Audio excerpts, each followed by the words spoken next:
De quoi raviver nos papilles. Merci beaucoup, Thioro pour tous ces conseils. Alors, on poursuit toujours avec le ramadan et cette fois, concilier au sport.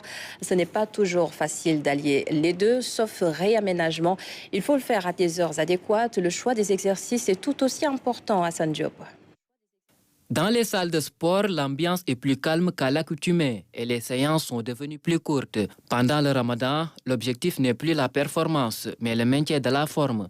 Le choix du moment pour s'entraîner devient déterminant. Le meilleur moment de tout un chacun, c'est le moment qui est propice à lui par rapport à ses objectifs. Pourquoi? Parce que sur chacun des créneaux qu'on pourrait citer, il y a des heures où les gens ne font pas la même chose comme type d'entraînement et modèle d'entraînement. La première, c'est après l'aube, après le khud, comme on le dit. Et la deuxième, si on part avant la rupture. Et la troisième, après la rupture.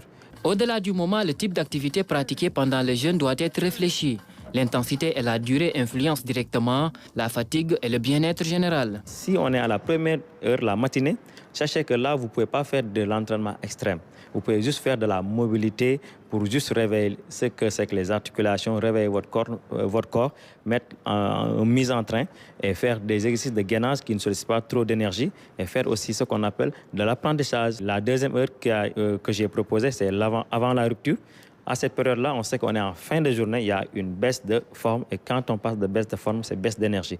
La troisième partie qui va consister après la rupture. Et après la rupture, il nous faut attendre 1h30 ou bien 2 heures au maximum pour pouvoir laisser notre système digestif d'avoir digéré déjà ce qu'il a ingéré. Et là, vous pouvez faire des exercices un peu plus avancés parce que vous avez de l'eau dans votre corps, vous avez des nutriments et vous pouvez maintenant vous hydrater. Donc, vous pouvez passer sur de la musculation un peu tonique et en même temps faire du cardio. Mais sachez aussi que vous ne devez pas dépasser les 45 minutes d'entraînement pour ne pas trop blesser votre corps.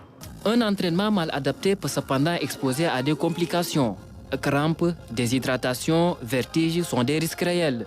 Les risques, si c'est la journée et vous n'êtes pas bien hydraté, sachez que vous pouvez avoir des crampes durant la pratique d'activité. Vous pouvez être aussi, si vous n'écoutez pas votre corps, être en hypoglycémie et là, vous pouvez même vous évanouir. Donc, il faut chercher à écouter son corps. Si vous ne sentez pas que vous n'avez pas assez d'énergie, non, ne forcez pas. Même si vous êtes dans l'entraînement aussi, si vous trouvez des signes qui ne sont pas normaux, arrêtez l'entraînement et essayez de vous reposer pour ne pas trop créer trop de dommages. Pratiquer une activité physique pendant le ramadan reste possible, mais dans un esprit de modération.